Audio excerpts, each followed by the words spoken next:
All right, so today we're going to be looking into the Sean Diddy Combs case and all the sort of latest legal stuff that's been happening. We're using an episode of Sidebar from Law and Crime, hosted by Jesse Weber as our source material today.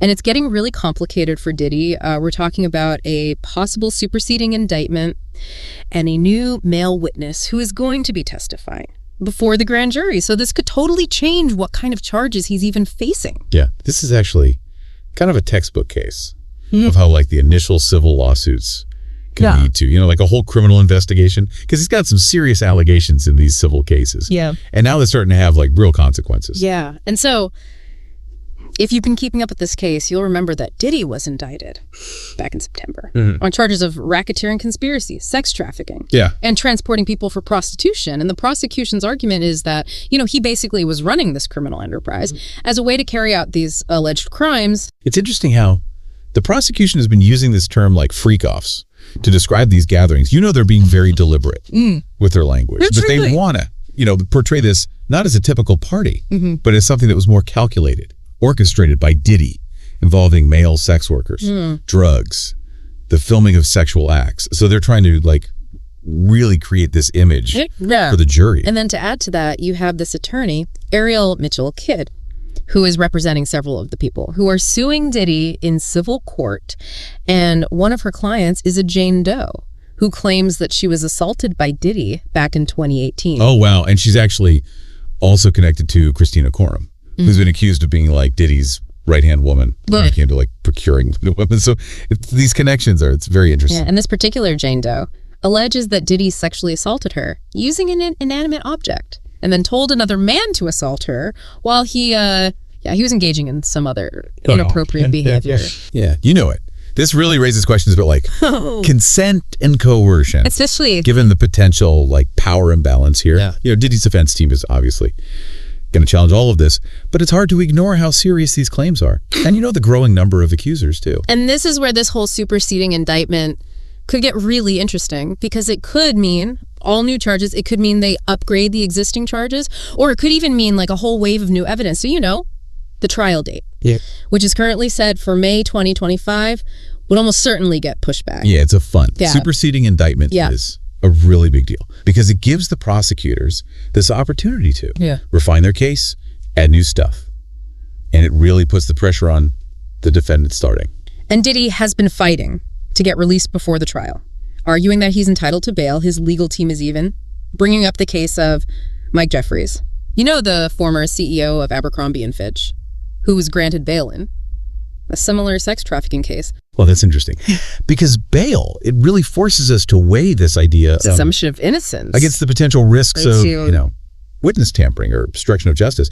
And the prosecution is arguing that Diddy, because he's so wealthy and influential, he's a flight risk. And that he could potentially jeopardize the case. Right, and they're even alleging that Diddy has been contacting witnesses, which obviously doesn't help his case for pre-trial release. So the judge is in a really tough position, because they have to balance the defendant's rights with all of these risks. Yeah, and I mean, it's not just about the law. It's about, you know, assessing whether he's a threat to the community, making sure the process is fair. And then there's this male witness we mentioned earlier, which adds a whole other layer of intrigue, because we don't know what he's going to say, but it could really change things. It really could, because it challenges the assumption that all of the alleged victims are women, and his testimony could lead to more sex trafficking charges or even allegations involving minors. You know, we've seen a lot of lawsuits recently accusing Diddy of sexual abuse during his time in the music industry. And some of these involve minors. And that would be a huge turning point, because if minors are involved, then Diddy's whole defense strategy, which seems to be based on this idea of consent, would have to change completely. Oh, yeah, because consent isn't a defense when it comes to minors. So then the focus would shift from coercion or force to Diddy's actions and the age of the alleged victims. And it's worth pointing out that the prosecution might not even need a superseding indictment to present this new evidence, because in the discovery process, you know, they can present more information than what was originally given to the grand jury. Right. Discovery is this: ongoing back and forth between the defense and the prosecution, and new evidence can surface at any time, which can totally change things. And this male witness's testimony, while it's just one piece, it could be a really important piece. Yeah. So it all comes down to the grand jury and whether they decide there's enough evidence to issue a superseding indictment. He has a big role to play. Because they decide if there's a probable cause to believe that Diddy committed these crimes. So what they decide could really change things. Absolutely. Yeah. All right, well, we're going to take a quick break, and then we'll be back to talk more about this case and some of the broader issues that it brings up. That's good. We'll be right back.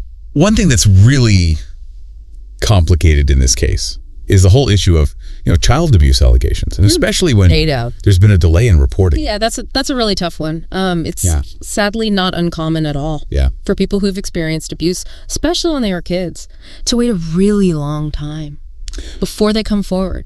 Yeah, and I mean, there's so many reasons why. Someone might not report abuse right away. Shame, fear, the power dynamics, the trauma of having to relive it, all of that can play a role. Plus, memory's tricky, especially with traumatic events. It's not always a perfect recording of what happened. Right? In these kinds of cases, it's often hard to find any physical evidence, especially if it happened a long time ago. So it's really difficult to prove that something happened. Plus, you've got all the media attention, which can make it even harder for people to come forward. Yeah, because it can be really overwhelming. Yeah, it's definitely a double-edged sword.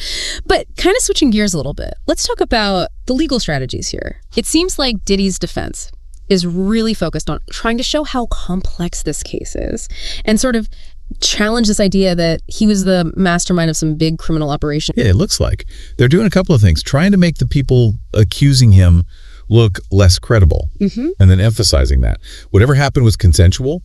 Basically, they're saying that Diddy is a target because he's famous and rich, so people are trying to take advantage of him. So their argument is that his lifestyle, while it might attract some unwanted attention, doesn't make him a criminal. Yeah, they're probably going to argue that. Yeah. These so-called freak-offs were just parties, consensual gatherings, and that the prosecution is making them sound worse than they were. Right, so they're trying to paint this picture of Diddy as someone who lives a lavish lifestyle, but isn't a criminal mastermind. Right. But then the prosecution is pushing back, arguing that his wealth and influence were used to manipulate and control people. They're presenting evidence of alleged threats, intimidation tactics, drugs used to coerce people into sex. And they're pointing out this pattern of behavior, suggesting that it wasn't just a few isolated incidents. Yeah, so they're trying to show that it was systematic. Right, and this is where the whole racketeering thing comes in. Because they want to prove that Diddy was the head of this criminal organization, using his businesses as a front. So it's not just about the individual charges. It's about showing that he was running a whole operation. Involved in an ongoing criminal activity. Exactly. Yeah, they can prove that. The penalties could be way higher. So it all comes down to whether they can convince the jury that Diddy wasn't just some guy who liked to party, but that he was this criminal mastermind. Yeah, they've got a lot to prove. And they're doing all of this under intense media scrutiny. Every move they make is being analyzed and debated. And Diddy's legal team is doing everything they can to fight back. Yeah, this is a high-stakes case with both sides bringing their best. So it's definitely captivating to watch. It brings up all these questions about power consent, accountability. Yeah, and it's important to remember, beyond all the legal stuff, there are real people involved with real experiences. Right, and their stories are important. The legal system can be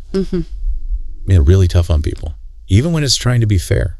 It's definitely a reminder that even if you're rich and famous, you're not above the law. And the fact that some of these allegations go back so far really shows how important it is for people to come forward, even if it seems impossible. It takes a lot of courage. Absolutely. So this case isn't over, and we'll definitely keep following it. But for now, let's step back for a minute and think about what it all means. What does it tell us about how hard it is to hold powerful people accountable? What can we learn from this about protecting victims and making sure justice is served? These are really important questions, and we're going to explore them more in our final segment. We'll be back in a bit to wrap up our deep dive into Diddy's legal battles. All right, so we're back for the last part of our look into Sean Combs' legal situation. And it's clear that this whole thing, it's about more than just what happens in the courtroom. It makes us think about power privilege, accountability, and society as a whole. Oh yeah, for sure. This case has really sparked a conversation about how power dynamics can make people vulnerable and how those vulnerabilities can be exploited, especially in industries like entertainment. And then you see this over and over again with high-profile people, whether it's entertainment politics or business. It seems like wealth, fame, influence that can really tip the scales and create an imbalance, not just in how the public sees things, but sometimes even in the legal system itself. It makes you wonder, if everyone really has equal access to justice, especially when you have someone accusing someone with a ton of resources. Right. And a whole team of lawyers. Right. So in a way, this case, it's like a smaller version of this bigger issue of holding powerful people accountable. And then you add in the fact that some of these accusations are based on things that allegedly happened years ago, which really highlights how important it is to believe victims, to understand trauma, and to make sure there's support for people who've been abused. Yeah, it takes so much courage to come forward, even years later. And we need to recognize that.